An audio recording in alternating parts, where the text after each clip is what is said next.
Sir నిన్న చాలా కోపంగా ఉన్నారంట. ఎందుకంటే మొన్న పులివెందుల ఎలక్షన్లో మీరందరూ ఎందుకు బహిరంగంగా పోరాడలేదంట. ఏం పోరాడాలి? ఏం పోరాడాలి? అది చెప్పాలి కదా. గొడ్డలతో పోరాడాలి, కత్తులతో పోరాడాలి, మాటలతో పోరాడాలి, ఏదో పోరాటం. ఏ పోరాటం అంటే ఏదో ఒకటి ఉండాలి కదా. నాకు అర్థం కాదు. లేకపోతే రిగ్గింగ్ చేసి పోరాడాలా?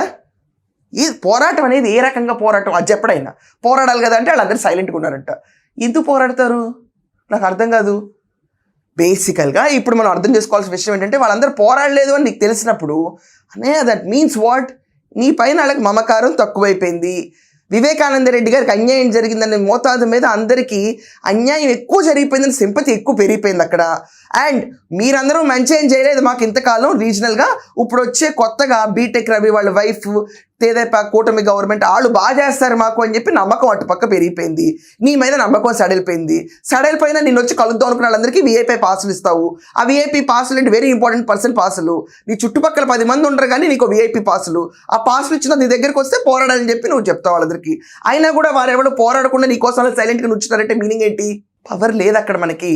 అది నువ్వు రియలైజ్ అవ్వట్లేదు.